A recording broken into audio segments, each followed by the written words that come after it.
This episode of Earl Grey is brought to you by Audible.com, offering more than 180,000 titles for smartphone, tablet, and desktop.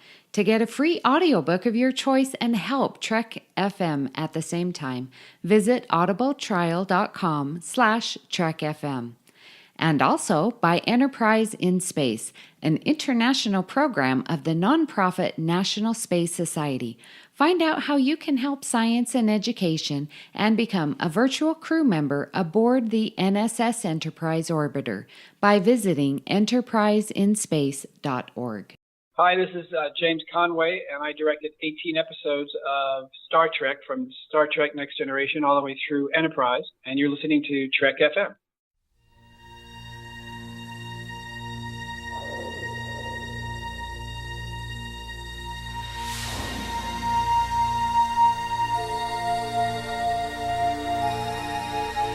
Earl Grey hot.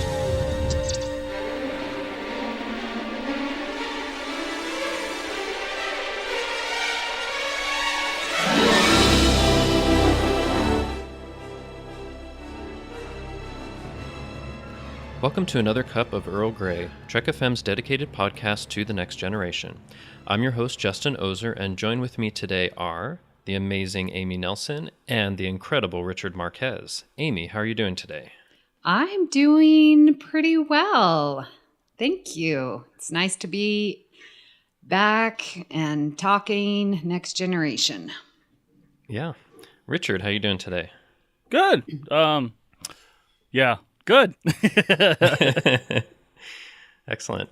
Well, we have some feedback from the Babel Conference, episode 219, which was about games, sports, and hobbies. We had quite a lively discussion there. Amy, do you want to get us started with that? Well, Wes Huntington says, you didn't mention Parrises Squares. Even though it was expressed as a dangerous game, it was never seen, so I understand completely why you didn't mention it. However, for what I would do on the Enterprise D if I served on the vessel, it would be a tie between poker and the phaser target practice. They both look fun, and I have played poker in real life. Side note, Worf's son Alexander did do the calisthenics program on the novice setting in New Ground. Yes, I did forget to mention that calisthenics. So thank you, Wes. And yeah, I like the phaser target practice too, myself. See, I always thought of Parrises Squares as like a killer, like four squares. You know, like you're getting hit with a disc or something. You have to dodge a disc and hit a ball at the same time, sort of thing. Huh. Did you guys play four squares? Oh, heck yeah. School? Yeah. It could be very dangerous. I'm familiar with that. Just don't want to do a cherry bomb on you. Oh, right? Oh my gosh. Awesome. See, okay. Well, yeah, we've never seen Parrises Squares. Somehow I always imagine Parrises Squares to be like dodgeball, but much more dangerous and having squares that you have to... Anyway, who knows what it's like. Maybe we'll see it on Discovery. I don't know. But anyway, thanks, Wes, for your comment. We certainly didn't get to quite everything, but we appreciate the mentions. So Zach Moore said, I was excited to learn how to play poker as a kid because of TNG. I'm glad I did too, because I was ready for the World Series of Poker boom of the early 2000s. Also, I didn't realize we never saw fencing all that much. Just the 2 times you mentioned and the deleted scene in Measure of a Man that got added back into the extended episode on the Blu-rays. So thanks, Zach. I can't tell from that if you would like to watch the World Series of Poker or if you were participating. I don't know if you guys know. I read it as that he participated, but I guess I don't know. I really don't know. Well, it doesn't really say when. Yeah, Zach, I think if you were playing World Series poker, then when you come to Vegas, you let me know and I'll back you up there. I'll bet he was watching. I mean, there's some that's a big amount of money you have to put up for that, right? Yeah. I think he's younger than me, so 2000. No, I don't think he would have been old enough. Yeah, I don't think he was old enough. Yeah. Anyway, he probably watched it on TV, which is cool. But if somehow you were like the whiz kid at the World Series of Poker, let us know. Yes. Like the Game Master or something like that. Awesome. And Zach, you also mentioned fencing in the extended version of Measure of a Man. Man, I really need to see that. I haven't because I actually don't have the Blu-rays. I just watch all the stuff on Netflix. But I really need to get that because I've heard a lot about the extended. Have you guys seen the extended episode of Measure of a Man? I have, yeah. Yes. I'm missing out. Yeah. I'll get to it. Janessa Chiharda said, I picked up the Beta Quadrant supplement for the Star Trek Adventures RPG recently, and some folks may be tickled to know that according to Morpheus Games, Klingons and Andorians have adopted human ice hockey as a sport. There is such a thing for as the Klingon Hockey League. I absolutely love that, and she actually posted the picture of it, and I can only imagine what it would be like. Like, I'm sure they would have to take the batless out because not everyone can die on the field. But then again, I don't know. It very well could be like, lacrosse in the early days where they took each other's heads off. So I don't know. I love that she put up the image. I actually imagine they usually have a hockey stick, but when they get close to each other, they have like a button they can push and it turns into a batleth so they can battle it out. It's pretty great. It is. And we have Pierre LaRocco says, I think Picard doing things like fencing and horseback riding shows us that he is a Renaissance man of the future and has mastered not only the modern, but the historical as well. And you're right. It's a very good summary of what we know and love about Picard. I think you hit the nail on the head. Perfect. Thank you, Pierre. Yeah, Jean-Luc Picard, a man for all ages. Yeah, thank you, Pierre. I do appreciate that about Picard a lot. Like he lives in this really advanced future from our perspective, but he still appreciates what came before, which is part of our history. So I love that about Picard quite a bit. Today on Earl Grey, we have a very special guest, Jim Conway, who directed the TNG episodes Justice, The Neutral Zone, and Frame of Mind, as well as 7 episodes of Deep Space Nine, 4 episodes of Voyager, and 5 episodes of Enterprise. Jim, thank you for joining us today. My pleasure to be here. Excellent. So let me actually start up by asking you, how did your directing career start? I was in film school at the University of Denver, and I was a senior, and I was studying film. I was in mass communications department. And a call came into the office that I happened to pick up, and it was a local producer who was looking for cheap labor to edit industrial films and commercials that he did. So I said, hey, that's me. And I went to work for him while I was still in school. And after about 2 months of editing for him, I said, I can direct better than these people you're hiring. So while still in school, he hired me to direct a commercial, and he liked it. And then I started directing commercials and industrial films for him, and some of the commercials had a lot of success. This guy's name was Chuck Selye, Charles E. Selye. And we had a company called CBD in Denver. Time went by. I left briefly. I went back to Chicago trying to get in advertising there. He made a movie in Utah called Life and Times of Grizzly Adams. And he called me to say they're going to try to sell it as a TV series to NBC. Do I want to come back? So I did. I rejoined him. We were now in LA, and we sold the series Life and Times of Grizzly Adams to NBC. It was a big hit. And based on that, by the way, we shot the show in Park City, Utah, because it was an outdoor show. And we loved Park City, so we moved the company from Los Angeles to Park City. And we were a non-union company at the time. So we went to NBC based on the success of Grizzly Adams and sold a package of 12 movies of the week. We owned the comic book Classics Illustrated. I don't know if you guys are old enough to remember, but it used to be a comic book called Classics Illustrated, and it was classic stories told in comic book form. So we went to NBC and basically sold 12 movies based on classic novels that would be aired over the next couple of years. Now, I should point out, we were all in our early and mid-20s. We didn't know what we didn't know.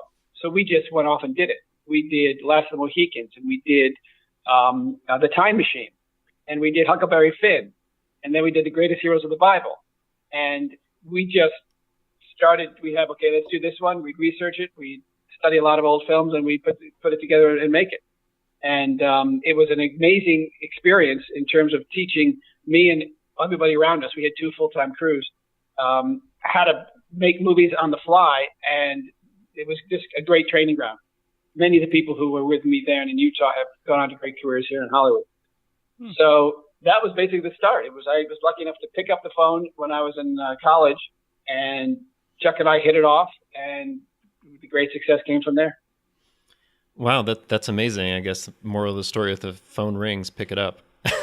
Right? That's right. And then, like with any great opportunity, when it arises, you have to step up and deliver. And that happened too. Excellent. Yeah, and Richard actually lives in Denver, so he's nodding his head at the Denver mentions. And Amy spent some time living in Utah, so she appreciated that as well.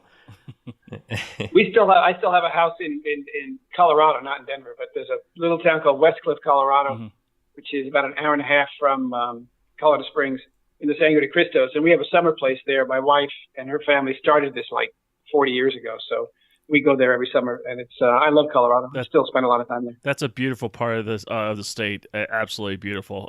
I actually went camping there last year, and it's absolutely beautiful. I love it down there. Yeah, I do too. Yeah.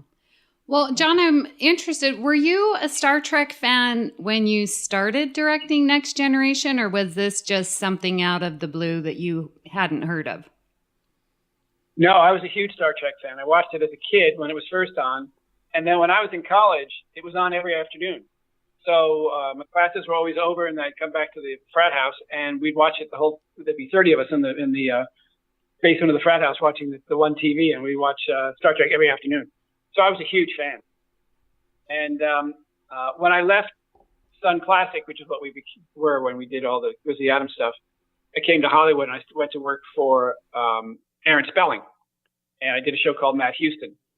And the relationship I had with Spelling actually lasted from 1982 until the company basically folded in 2006. And I did many, many shows there, including Charmed for 8 years and a bunch of others, which we'll probably be getting into. And there was two long relationships in my professional career. One was Spelling for all those years, and the other was Star Trek for all 18 years. So after I'd been working I'm also a writer and a producer. So I was writing, producing, and directing for Aaron. Then there was a place where they didn't have a show for me in 1986. So Paramount put me under contract to direct for them. I was doing MacGyver, and part of the thing was to start directing the new series. They were going to do the syndicated show, Star Trek Next Generation. And that's how I got to be involved in the very first season of Next Gen. And in fact, I think I'm the only director who did from the very first season of Next Generation to the very last season of Enterprise. And I will say that there were some crew members who were there from the very beginning to the very end as well. Wow. Yeah, it is incredible, that 18-year period. There were a lot of people that worked kind of from beginning to end on that and made it a cohesive whole. Yeah, it was like an entire career. And I'm still friends with many of them. I just did an episode earlier this year or last year of Orville. And there were some people that were involved from Next Gen that were involved there. So you directed Justice, which is an early season 1 episode. What was it like directing an episode of The Next Generation when at the time of the production, TNG hadn't premiered yet? No, it had not premiered. And it was sort of finding itself. The scripts would come out, and then there would be last-minute rewrites by Gene Roddenberry. And the tone of season 1 is really exemplified by Justice, because it's a non-violent, they're coming to the planet and they just kind of try to not interfere. And this is before the show really became much more interpersonally related and much more action-oriented. And, it was a weird episode because if you remember, the wardrobe for the people on the planet was very skimpy white outfits. In fact, everyone remembers it. Yeah. I went to a convention about 3 years ago, and there were a lot of people, not a lot. There were a bunch of women dressed like they were in Justice, and a couple of guys. I thought it was quite funny to see that. And it was kind of, it was prep. We were prepping, still trying to find the show. It was very brightly lit, not nearly as gritty as it became. And the wardrobe was sort of caught your eye, like, oh my God, what am I getting into? And then the first time we went, and we had a scene where there were 9 people who energized down onto the planet, transported down onto the planet. And I had this one big wide shot. And I have to say, it was such a thrill to do the effect when they all, first appeared and the transporter. So for me, as a fan of Star Trek, as I would walk the bridge and start doing all the different things, and in those days, it was very simple special effects, as you can imagine. In fact, anytime we would do a special effect, they had to take the camera, they would nail it down to the floor. They would get a special camera, VNCR, that had a 5-pin pull down because you couldn't have any kind of movement in the gate at all. And if there was a blue screen up for the screen where they're looking outside, nobody could move. You had to just sort of stand there. And the camera certainly could not move. and to see where we were then in the early days. This is 1986, is that 7? In the early days of visual effects, to where even at the end of Enterprise we were in terms of how you can handhold, move around, do anything, add anything, do anything. And now I also do a show called Magicians on Sci-Fi, and that, just the quality of visual effects has grown so much over the years. Anyway, so on Justice, it was really fun to do it, and I'm a very efficient director, and immediately I hit it off with Rick Berman. I mean, the secret to my being involved in the show for so long was because Rick and I really hit it off, and he really liked my work. So Justice was my first episode, and I also did the season finale that year, The Neutral Zone. And at that point, Paramount knew the show was coming back, but none of the actors did. So it was, we were doing it, and nobody else the show was coming back. And they sort of all teased that it was just a kids syndicated television show, and that kind of internal joke about the show actually went all 7 years with these guys. It was the cast. They may have mentioned that before. It was really kind of a funny thing. Well, talking about the cast, I've been to a couple conventions, and it just seems that they, always reminisce that they on set were pulling practical jokes and singing and dancing and just really having a good time. Did you see that, and did it take some time getting used to? Yes, that is exactly what happened. This cast, Next Generation cast, was much different than any of the other Star Trek casts, and much different than almost any other cast I ever worked on. They loved each other, and they still do. They're still in touch. They still see each other because of all the conventions. But you would get on the bridge, and that's the only time you really have all of them together. And when they were on the bridge, they wouldn't stop talking. They'd be talking and laughing, and the only time they would suddenly stop and get serious is when the slate would go clack, and then they'd just jump right into the roles. But other than that, it was a free for all on that set. I mean, these guys were crazy. But were you able to get used to it? Because Marina Sirtis actually tells a story about some director early on who just refused to work with them later because they just thought it was too crazy. But I mean, did it just take you getting used to, or did you like that they kind of loved each other and they were a little crazy? I love that. They never got in the way of production. They were just having a good time. And if you can have a cast that's having a good time, and then once the slate happens, get serious and deliver, that's all you want. I mean, I've worked on a lot of shows where everybody hates each other. And believe me, I'd rather have a raucous set where they love each other than have actors who don't like each other. I can imagine. Well, so you mentioned the episode, The Neutral Zone, which was the season 1 finale of The Next Generation. And we've read that was impacted by the writer's strike that happened in '88. They had to kind of curtail some of the Romulan story, what would become the Borg, and add these 20th century humans into that. So I wonder what your experience was like in directing that episode, and if you have any favorite moments on that one. That one was impacted by the writer's strike. In fact, it needed a rewrite and never got it. There were some non-union people on the producing staff who were doing some small little rewrites who were in the Writers Guild. But it really hurt the fact that we couldn't get a rewrite on it. And I kind of the thing that also came back for another episode is when they were frozen, when in the tubes, and there was the coating on the inside to make it look like they were frozen. And it in prep it sounded like it would work really well, but when we got to the stage and they put it on, you couldn't see anything of the people inside, so we had to sort of make it less, make it more, take it off, put it on, and it became a whole big deal trying to get it right. And then when I came back and I did, I think it was the 37s, had the same thing. Yeah, I think it did from Voyager, right? And Voyager, yeah. and we in the concept meeting we had a long discussion about that. But it was a great experience because I knew that this was a really fun show and it was doing really well, and I wanted to succeed for all the cast guys. So it was a lot of fun. I enjoyed doing that episode. And then I left. They had called to ask me back, but I went on and I was the supervising producer, writer, and directing on a show called Paradise, which was a Western that went for 3 years at Lorimar with Lee Horsley. He played a gunfighter who inherited his sister's kids. It was a really good show, and we did that for 3 seasons. And then I did a show called Bodies of Evidence at Warner Brothers, which I was a created and writer, producer, director on. And it was George Clooney's last series before he broke out and became a big star on ER. But he was a great guy. We did 16 episodes of that. And when that was finished, I was now available. So I called Rick Berman to say, hey, Rick, I'm available if you have anything. And 2 days later, I got a call to come direct Frame of Mind. And it was fun for me because it was all Jonathan. And, Jonathan hadn't really had a show that really revolved around him in such a great degree.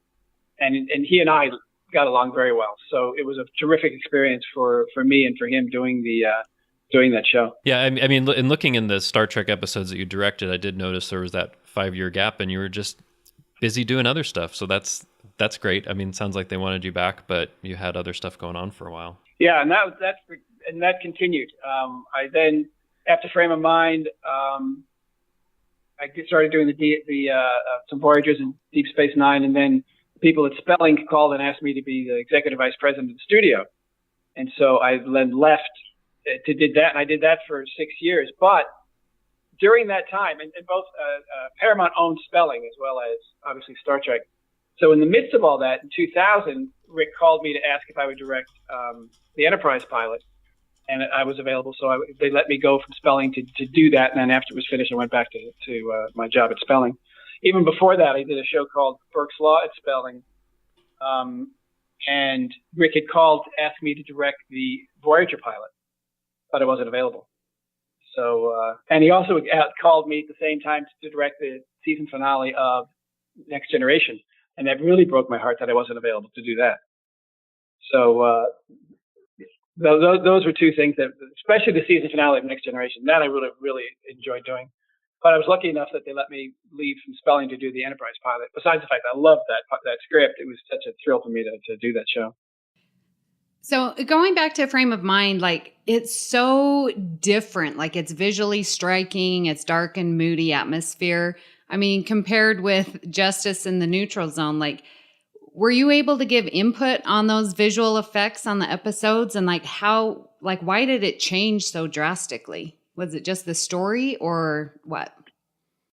It was, I like to direct what the script says. And because it was an altered universe and his imagination and it was spooky, I decided to really take it in that direction, and they were all for it.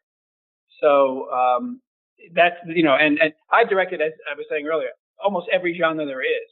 And the look of the early Star Trek shows is so different than, Frame of Mind, and then, DS9, which was completely dark, gritty kind of show. And frankly, personally, I much prefer the dark, gritty look. Orville wanted to replicate the TNG Voyager look, so that's the look that we did on that show. But personally, I would much prefer the grittier look that Frame of Mind has and all the DS9 shows had, even Enterprise. But they gave me freedom to do that. At Star Trek, they encouraged directors to bring style to it. They wanted the story to be told to make sure that the story points were hit. But you never had a list of things to do and not to do as a director. They really encouraged directors to stretch their wings, try new things. There was a lot of stuff where people were trying to do long, complicated one-ers and what you could do with a Steadicam. And as new technology came in, the directors really had a free hand to try anything they wanted to, as long as you kept it within the nature of what the story and the script were trying to say. Well, that's really nice to, work on a project where you have freedom to do what you want. Yeah. You still have to respect the fact that you're telling a story. For example, if you do a big, long one-er where it's just the camera keeps moving and all around the scene, the whole thing is happening, and it's a good-looking shot. But if in that one-er, which could last, say, a minute, you really needed to have cutaways and close-ups of people saying lines, and you don't, you shot yourself in the foot. They're not going to like it when they see it in dailies, and you might not be invited back. So you had to make sure that when you did a fancy shot, it fit the script, that you weren't sacrificing style over substance. It's always important to tell the story. And as long as you could tell the story and do fancy stuff at the same time or do creative stuff, that works great. But you can't ever let style get over substance. I just had a question about what you just said, Jim, actually. So I think I noticed a term in there, like a one-er. Is that like a one shot? Or I don't know some of the directing terms. Oh, a one-er is where the camera never cuts. Scorsese's famous for it. The opening shot in Goodfellas, where They get out of the car, they go through the kitchen, they go into the nightclub. The camera keeps moving around and is always on the person who's talking when they're supposed to be talking. So it's done, certain scenes lend themselves to it. And so it's the television, it's done quite often. A good one, you frankly don't notice so much. A lot of times, the fancy ones where they start circling, two people are talking, the camera's going around in a circle. That's a wonder. If you don't cover it, a wonder also means you don't cover it. There's no other coverage. It's just that's the shot. You live and die with it. So that's why it's risky. Even when I do a complicated shot, which I'm sure will work as a wonder, to protect myself in the editing room and keep the producers happy, I'll always cover it as well, just to make sure that if something happens, the script changes, they have to drop a line, add a line, do something, that they have the ability to do that, which is also a secret to long-term success in this business, is making sure that the producers are given what they need by the director. Excellent. Well, actually, I wanted to go into a question. We have a listeners group on Facebook that's called the Babel Conference. So we asked some of our listeners before the interview to provide some questions. So we got a question from listener Wes Huntington, actually 2 questions. He said, of the 3 TNG episodes you directed, which one is your favorite? And then second, if you were asked, would you direct an episode of Star Trek Discovery? Frame of Mind was my favorite. And Justice is a close second because it was the first time. And yes, I would direct Star Trek Discovery. I've got some issues with it. I watched the whole season, and I have some issues with the storytelling and what they've done, but it's beautifully produced. I love the sets. Cast is interesting. So yeah, I'd love to do an episode of that. What do you guys think of it? I think we have some different opinions. I love it. I mean, there are issues like there are for any Star Trek show, but I've overall loved it so far. And Amy actually, while Discovery episodes are going, she hosts a show called Postcards from the Edge, where she takes listener feedback. So I'll let them speak to how they feel about it. But for the most part, I've loved it overall. Yeah, I've been quite in touch with what the fans think of it, and it was a pretty rough start. There were quite a few complaints and questions, and this isn't Star Trek. But by the end of the season, we had really, people are on board. They like it. There's, so many people like Deep Space Nine. And so with that long story arc, a lot of people are getting into it. I prefer more like episodic TV. So it's been a transition for me, but I really enjoy Discovery. My feeling is that it was a science fiction show with a Star Trek label, because it was not like any Star Trek episode or season of anything ever, because it was a big long arc. They never visited a planet to do the discovery, and it just wasn't the whole idea of exploring the universe. It was just a big war and a big battle. And I was very disappointed with how it ended at the end, where she makes one speech and all the Klingons just say, okay, that's fine, forget the war, which is ridiculous. They just had to wrap that storyline up somehow. Yeah. After all we've been through. That is exactly what I said. Like you're saying, everything that we've been through. Because I'll just come out and say it. I'm not a complete fan of Discovery. I love the middle and partly the beginning, but the ending just looked like, okay, let's just wrap it up, done. And that's what it felt like. So, yeah. And also, I have a question. You guys may know the answer. What happened to the other captain? The one, we had the doppelganger from the other universe, but what happened to the other guy? That hasn't really been resolved. Where was he? That hasn't been resolved yet. You mean like the Prime Universe Lorca, right? I think he died. Didn't he die? Like, I think he went down with the There's ship. lots of speculation because it's not for sure, and maybe there'll be more next year. But yeah, it hasn't really been. Isn't that terrible? Isn't that terrible writing? To you have this guy come in, but what about the guy that he's replacing? Where is he? How's that happen? I think they're and also, leaving it open. Another question. He blew up his own ship and killed his own crew so that they wouldn't be taken prisoner by the Klingons. Well, they could have escaped from the Klingons just like the other guys did. I mean, what kind of backstory is that for a captain? Well, but he's mirror universe, though. It has to, show that he's the bad guy, It wasn't the mirror universe captain who did that. It was the real one, wasn't it? No, it was the mirror universe. I don't know. That was the mirror universe one. It very well could be the mirror one. I don't know, but it's not really clear. It's interesting because throughout the season, we've had all of these discussions, and some of the criticisms you're talking about, Jim, a lot of the fans have had that. Oh, absolutely. As well, for sure. So it's interesting to get your perspective. But you're not alone. No, you're definitely not alone. it's been interesting seeing the different points of view. But Richard, I think Right. you had another question from the Babel conference. This question comes from Tim Hans. Hello, Mr. Conway. Were you ever approached to direct any of the TNG movies? And if not, which one would you have liked to have done if you were given the chance? I was approached to direct. What was the name of the one, that Jonathan Frakes' first one, the best of those? First Contact? Yeah. First Contact. So Rick called me and he wanted me to direct First Contact. He sent me the script. I read the script. I was blown away how good it was. I went and made the pitch to Sherry Lansing, and it was all looking good. But Patrick had director approval, and Jonathan Frakes had been directing some of the episodes and doing a very good job. And I didn't really have much of a relationship with Patrick because I'd only done 3 episodes many years before. And I was always thinking to myself, if I had the opportunity to do the season finale, the 2-part season finale, that might have been different. But when it came right down to it, Patrick had a choice between me and Jonathan was his best friend at the time, and he picked Jonathan. So it was a torturous 2.5, 3 months of look like I have it, not have it. Jonathan suddenly comes into the picture, and then I lost it. And it broke my heart because you don't get those kind of opportunities more than once in a career. It was a fantastic script. It turned out to be a fantastic movie. Sort of as a consolation prize, they had me direct the Borg video game. So while they were shooting their version with the Borg and next First Contact, I was doing my own Borg and doing this video game that we shot. But that was yes. It was so the answer is yes, and it broke my heart that I didn't get to do that movie. You know, speaking of the Star Trek board game, we actually do have a question about the Star Trek board game. Bruce Gibson said, what is it like to direct footage for a video game, in this case, Star Trek Borg versus directing the Star Trek TV series? It was a lot of fun doing the Borg thing because there were 3 or 4 alternative endings for any situation, depending on which way the people went through the game.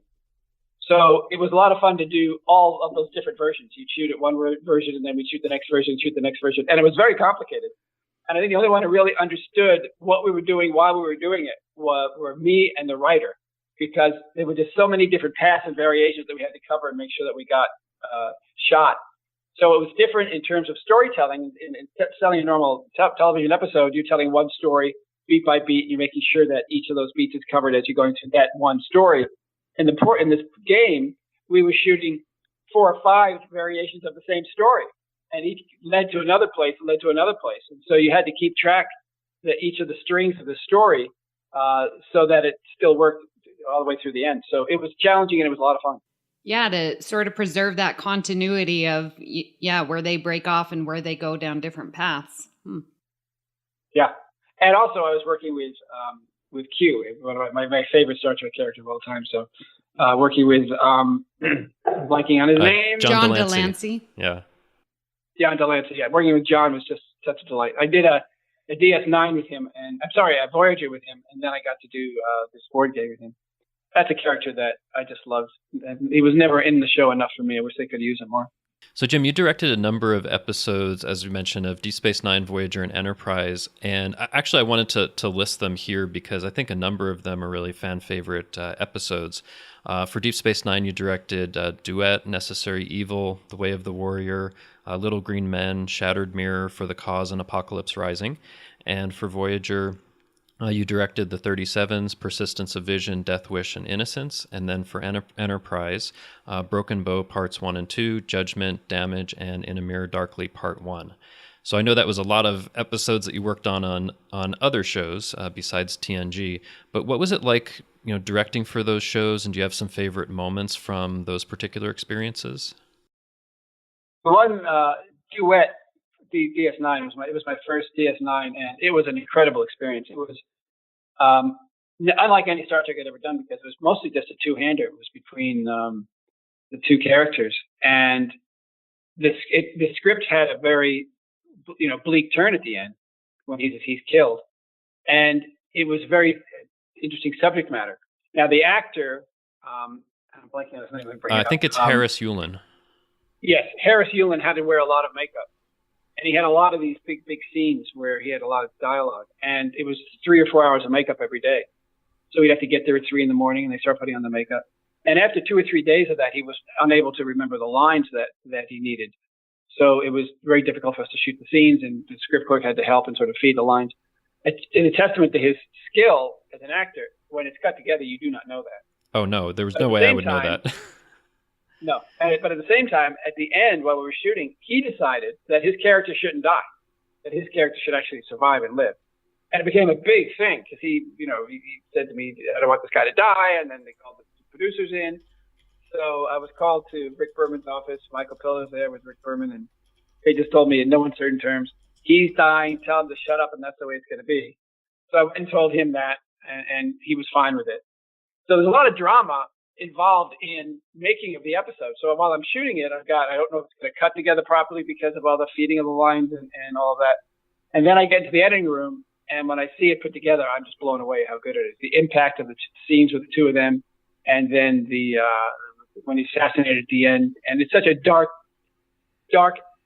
kind of gritty show, so unlike Next Generation was, that I just loved it. I loved it. I always thought it was kind of the film school version of Star Trek, because it was dark. It was something that you would never think of for original series or for TNG. Yeah, definitely. I mean, I think it's one of those episodes that really distinguishes Deep Space Nine in the first season. And I think and a lot of other fans think that it's one of the very best of that whole show or in all of Star Trek. So it's really interesting to find out some of the background, because it is really an incredible episode, and I'm glad that they convinced the actor to go with the original ending, because it's much more effective that way. Yeah, well, he had no chance of having Bill input. The actors really do, especially guest stars. But it just made for sort of drama on the set. And the other one that sticks out to me because I loved it so much. Well, I love doing Way of the Warrior because it was a big two-parter. And in fact, when I did Way of the Warrior, it was at the same time that Rick was trying to promote me to do the movie. So it was like a mini audition because of all the big action sequences and the fights and all of that. So that was sort of going through my mind as I was doing Way of the Warrior. But when I did Little Green Men, I really loved it. First of all, it was so funny. There was so much humor in it. And I directed a movie called Hangar 18, which is a sci-fi movie about basically a Little Green Men sort of thing, where we take the Hangar 18 theory, we dramatize it. And so I did Little Green Men. It really felt right at home doing it. And that's one of my favorite episodes because it's so funny. There's a couple scenes in there that I still laugh out loud when I see them. Yeah, we have Brandon Shea Mutala. He actually hosts the podcast for Star Trek Enterprise. And so he has a question for you, obviously. He says, as the director of the pilot episode Broken Bow, much influence did you have on the look of Enterprise? Was the show greenlit prior to completion of the episode? Or did the producers need to see the completed episode? And then one last thing, how did filming in 16:9 for Enterprise change the way you shot your episodes? Good questions. All right. First of all, the show was picked up. I finished the pilot and they shut down for like 2 weeks and then they started shooting the series. So we knew it was coming as a series. I had a lot of influence over the look of the show in terms of the photographically, how it looked. It was Marvin Rush, who was a DP. I'd worked with Marvin before. We spent a lot of time talking about it. We looked at a lot of films together. We wanted to feel like a submarine, more cramped than the other Star Trek shows. We wanted to be much more spotlighting, so that we talked about the lighting, pools of light here and there. And we wanted the camera to be moving all the time, so it was designed with a crane on the bridge, where it was designed so that the crane could move in to any position on the bridge and move all around, so we could get interesting low shots over the panels and up to people's faces. And so it was all designed so we can keep the camera moving in there. And what was the third part of that question? Filming in 16:9. And that's really interesting because I've been shooting 16:9 on the other shows I was working on. Star Trek was still 4:3. And when and in those days, you were shooting 16:9, but you were protecting for 4:3. So if somebody still had an old TV, they would still see everything in the frame that they should. So it defeated the whole purpose of shooting 16:9, to tell you the truth, because you had these weird, ugly frames. We had the over the shoulder was there, and there was all the space to the left and the right. But they still hadn't committed on the network to show it as 16:9. So I shot it and protected it to go either way. And once they committed to going 16 by 9, I went into the color timing room with Marvin and basically reframed every shot in the pilot the way I wanted it for 16 by 9. So I shot it so it would work in 16 by 9, but we would be protected in 4 by 3. And once we knew it was 16 by 9, I had to go in and just fine tune some of the shots to make sure it was the framing I wanted. Wow, that's really something. I mean, you probably wish that they had just made that decision in the first place, right? Yeah, the show didn't suffer at all for it because we protected ourselves. It would have made life a little bit easier. And then finally, they stopped making you protect the edges. Frankly, the directors weren't doing it much anyway. We sort of gave them lip service because it defeated the whole purpose of having that wonderful frame if you can't use it. Right. Right. So, what was your favorite non-Star Trek directing work? Well, I'm doing it now, frankly. It's a show called The Magicians, which is a sci-fi show. And if you haven't checked it out, I highly recommend it. It's on Netflix. It's basically a gritty, sexy Harry Potter. It's a bunch of kids who go to a magic school. And it's based on 3 books by Lev Grossman. And it's a fantastic show. It's got a great cast, got a great look. It's a fantastic show. So that's one I'm doing now that I love. I also did Charm for 8 years, and I love doing that. We had some drama in the cast on that a few times, but it was the same wonderful people, the same crew. In fact, Jonathan West and his crew came over in year 4 from Deep Space Nine when it wrapped to take over and did the last 5 years of Charm with me. And I also did Smallville, which I loved, and Supernatural, which I really enjoyed. Excellent. We actually have a host on the network, Zach Moore, who co-hosts Standard Orbit. He also co-hosts the Smallville podcast, so I'm sure he'll be happy to hear about that. He loves the show. It was one of the best shows. Tom was just a fantastic star and set a great tone there. That was a show without any cast drama. It was really, really good. I loved it. In fact, the opening main title, when there's a fire and he sort of covers a little boy from getting hurt.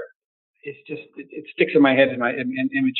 When I was a little kid, I went off a high board and fell into a belly flop into a swimming pool, and the lifeguard jumped in and pulled me out. It sort of reminds me of that feeling of somebody protecting you.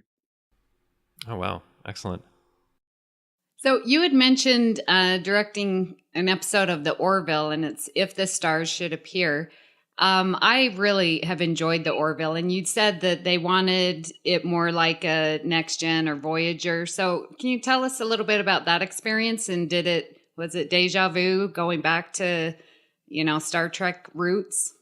So when Seth, who created the show, wrote the shows, stars in the shows, put it all together, he had always been a huge Star Trek fan. He guest starred on Star Trek as an adult, but as a kid, he would watch it and just dream one day of being in his own Star Trek universe. So he created the show to do that. But being Seth MacFarlane, he had a big comic tilt to it. But he wanted it to look like Next Gen and Voyager, the big bright look.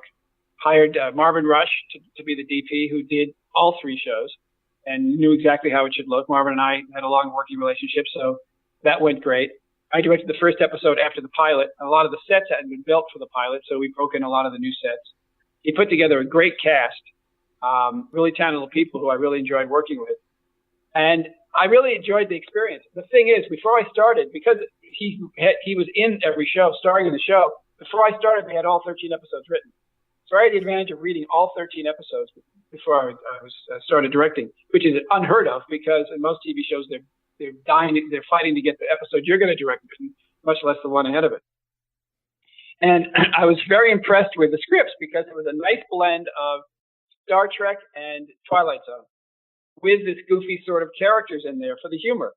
And for people who watch it the first time, it has to grow on you. I think you have to watch 1 or 2 episodes before you finally get in the rhythm of what's going on there.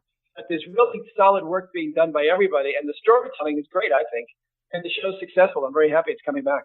Yeah, me too. I was so excited to hear that it's got renewed for season 2, especially on the Fox network that's infamous for canceling series. But Yeah, I agree with you. It took me, that first episode just didn't really stick with me, but then that second one and thereon, I was like, okay, this is a good show, and I love it. Yeah, the people who make it take it very seriously, and they really. And Brandon Braga is the showrunner along with Seth. So obviously he's got the best Star Trek credentials there are. Yeah, it must be interesting, like working on, Star Trek again all those years ago, but doing it now. It is for him. Have you done an interview with him? He would, I'm sure, love to talk to you. He said that. He said this is really weird to be doing these stories again. Excellent. So you had mentioned a little bit before, but you're also credited as writer and producer on a number of TV and film productions. And I wonder, from that particular aspect of your work, writing and producing, if you had any favorite moments. I loved working on the Western Paradise because it was a Western, but we told stories with modern themes. So it was a very allegorical kind of show. And I really loved that because we told such great stories. And it was an adult stories, but we also had the kids to deal with. There were 3 kids that he was raising. And you were looking at very serious, dramatic situations, both from the eyes of the adults and from the kids. And you see the different perspectives. It was a very close set, and we all liked each other very much. And every year, we barely got picked up. It was after the first year, we were right on the bubble. And then they got picked up at the last minute. Same thing from year 2 to year 3. So the drama of are we going to get picked up or not sort of added to how we all just felt like these outsiders who got to keep doing it. And it was a Western. We had a Western town built that we used at Disney Ranch. And we had, the horses and the gunfights and the chases and all that wonderful stuff that you get with a Western, which you just don't get to do much anymore. So I really enjoyed doing it. You had mentioned that you have been to conventions, and I actually live here in Las Vegas. So was wondering, do you come to Star Trek Las Vegas convention, or what other conventions do you attend? Roger Lade does all of the Blu-ray stuff for all the shows. He puts together and does all the interviews and shoots the behind the scenes, and he produces all that stuff. He also is one of the main people at the Star Trek convention doing the interviews of everybody. You've probably seen him on stage. So he conducts a lot of the interviews, and he asked me to be interviewed 3 years ago, I think it was.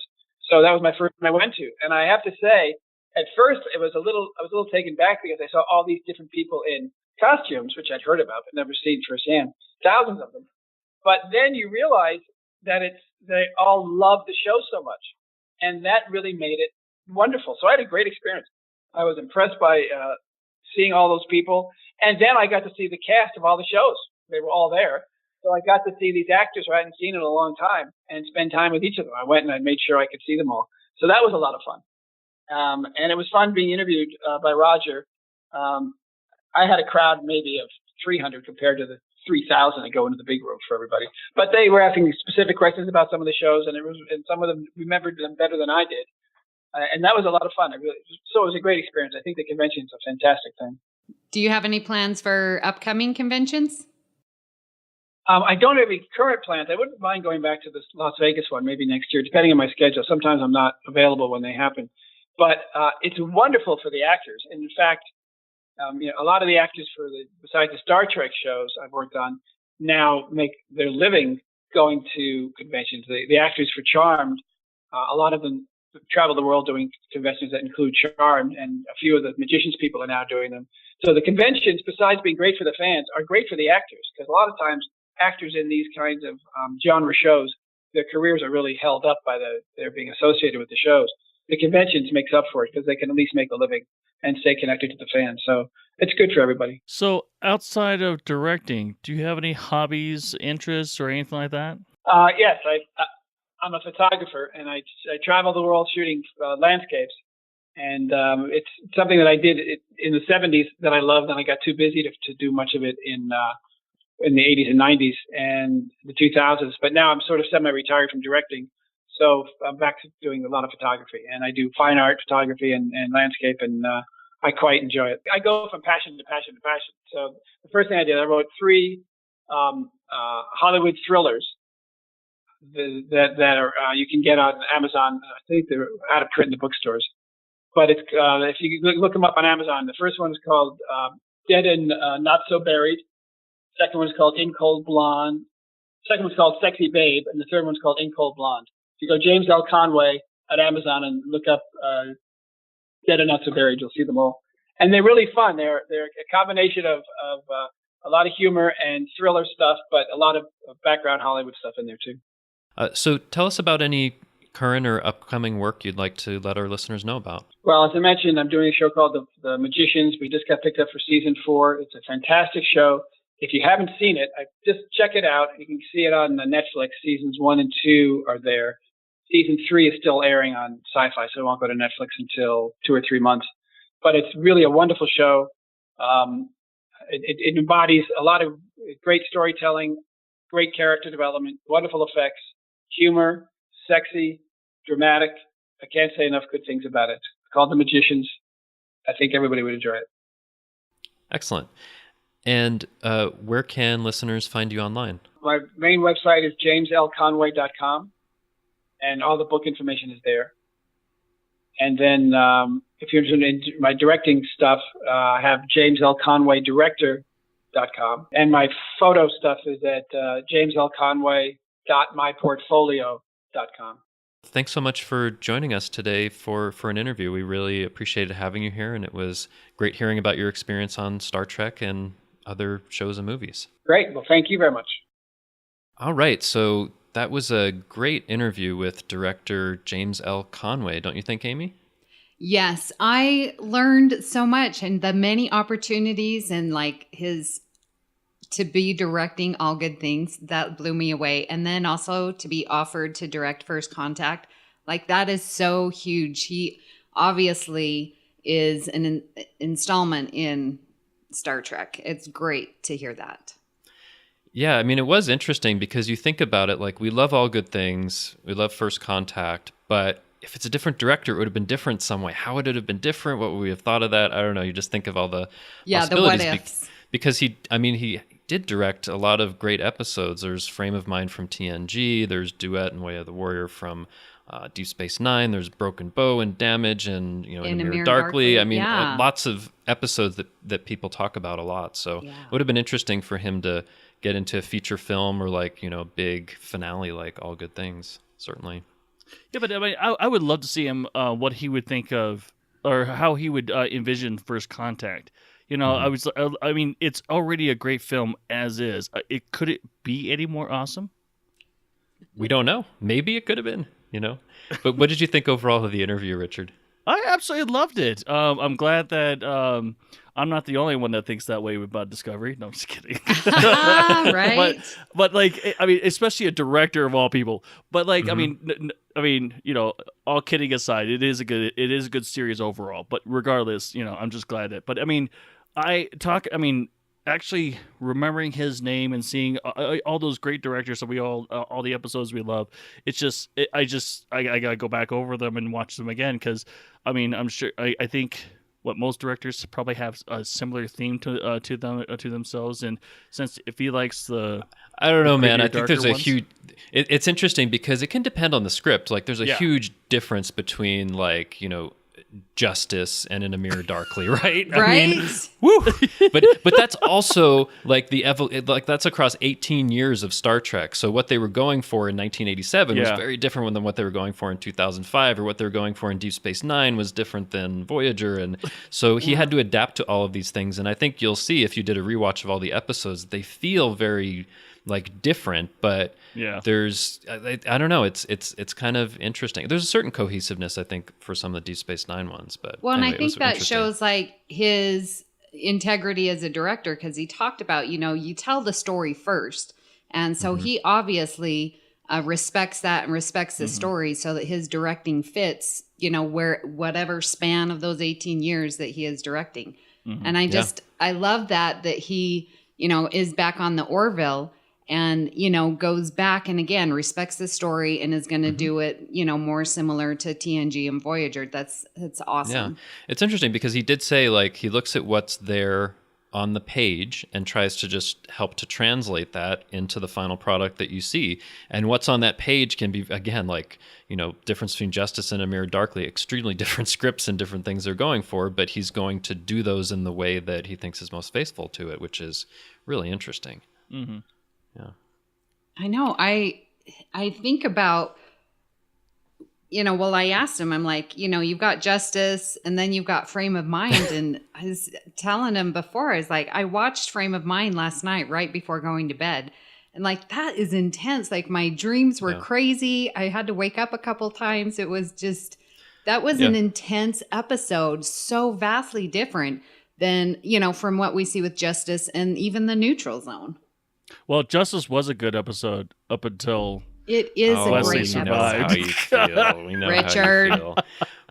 But I mean, it's a good point, Amy. Like, you'll never have a nightmare about Justice, right? Right. I mean, but with Frame of Mind, it's like, oh my goodness, could something like that happen? What are these levels of reality? And it's a very suspenseful episode that only gets resolved in the last couple of minutes. So, but it also says how TNG changed, because you could not have had an episode like Frame of Mind in season 1. Right. I don't think that it would have fit with what they were going for at that point and finding their feet. Like, Frame of Mind is TNG being very confident at what it's doing. So yeah.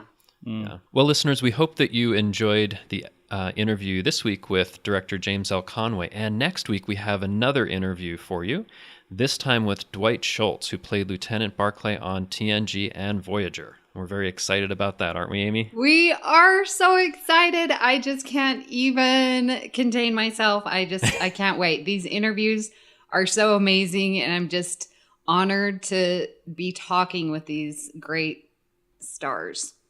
Yeah, it's amazing to have that opportunity. Richard, your thoughts? I love broccoli. I mean, Barkley. Oops, Captain. Oops, sorry. No, I'm actually looking forward to this one. This is going to be great. Well, it's been amazing talking with Star Trek director James L. Conway, but that isn't the only thing we've been talking about here on the network. Here's what you might have missed elsewhere on Trek FM. Previously on Trek.fm, The Ready Room. I should have had my mom buy me everything, because now it would be worth a ton, like the Goofy Spock helmet. But I remember hooting at those things back in the day.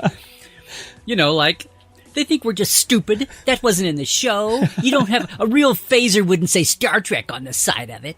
Standard Orbit. I cannot find anybody in print saying, we're going to the Standard Enterprise Delta to honor the Enterprise as being the first ship of the constellation, the 5-year mission ships to come back relatively intact with its crew and ship intact. And it was not some fan did not just say this. Somebody in the production somewhere, and someday, by God, I will find where this came from, because we didn't all have this mass group hallucination about it. Somebody felt the need to say, everybody's wearing an Enterprise patch now, so, that's past us. To the journey! So if we're going to have a more Vulcan-like Tom in Tuvam, presumably Tuvam would have to meditate, and he would have to go somewhere to meditate. I'm thinking he wouldn't just go to his quarters to meditate with candles like Tuvok does, or he wouldn't go sit on some rocks on a planet somewhere. He would go in the holodeck and lock himself in his Camaro and meditate with the radio on. What would be playing on the radio? Vulcan opera. That sounds horrible. Warp 5. Shows the gestation of the Borg from their first cube and the diamond ships. Just transwarp conduits. Floating on the ocean. Little Borg spacemen. Yep. Before they were fully immune to the outside elements, so they had little space helmets, Borg space helmets. Mm-hmm. And that's what else is happening on Trek.fm. Check out all of these shows and join the conversation about your favorite corner of the Star Trek universe and beyond. You'll find us wherever you get your podcasts. If you're an Apple user, be sure to hit the subscribe button in Apple Podcasts on iPhone, iPad, or Apple TV, or the desktop iTunes app to get the latest episodes as soon as they are published. And please leave us a star rating and written review. That helps others to find the show. If you're not an Apple user, we've got you covered as well. You can find our shows on Google Play Music, Stitcher, TuneIn, Spreaker, SoundCloud, Windows Phone, in most third-party apps, and you can stream and download the MP3 file from our website or grab the RSS link. We'd love to hear your thoughts on today's show, and there are many ways for you to do that. The best place to join in the larger conversation is the Babel Conference, our listeners group on Facebook. Just type Babel, B-A-B-E-L, into the search field on Facebook, and it should come right up. If you'd like to send us an email, you can use the form on our website at trek.fm/contact. Choose to send to a show and select Earl Grey. That will come right to us. You can also find the network on Twitter at TrekFM and on Facebook at facebook.com/TrekFM. So, Richard, where can people contact you when you're not wondering if the life you're living is real? Well, first I got to pinch myself just to make sure. You know what I mean? Yes. Did Wake it up. hurt? Yeah, or throw a rock against the wall or something like that to see if there's no holograph. But anyway, they can find me on the Babel Conference. I pop in here and there. And I am also on Twitter. My handle is xransom. So, Justin, where can people contact you when you're not waking up from being in a cryogenic state for 370 years? Well, you can find me on Twitter. I'm at TrekFan4747, where I tweet about nothing but Star Trek. Currently tweeting out my Season 5 rewatch of The Next Generation, and you can also find me hanging around the Babel Conference on Facebook. So, Amy, where can people find you when you're not discussing the Prime Directive? You can find me here on the network. I co-host The Edge, that is Trek FM's podcast for Discovery with Brandon Shea Mutella. You can find me on Twitter at Miss Amy Nelson. But my favorite place is the Babel Conference, so you can find me there. If you'd like to help us keep all our shows coming to you each week, you can become a patron of the network on Patreon. Visit patreon.com/TrekFM. That's patreon.com/TrekFM to get all the details. Perks include early access to episodes, exclusive content, producer credits, and more. Available through our special patrons website, Patron Zone. It requires a great deal of money to produce, host, and distribute these shows each month. We really appreciate any support you can give us and hope you'll join the team. Again, you'll find all the details at patreon.com/TrekFM. And we'd like to take this opportunity to recognize our current associate producers, Norman Lau, Justin Ozer, Michael Huter, and Thomas Appel. Thank you so much for supporting Trek FM and Earl Grey. That is the first time I ever nailed that Patreon. All Good the way job. through without messing up. You did great. So join us next time for another cup of Earl Grey. Today is a good day to die! Great joy and gratitude. I'm not crazy!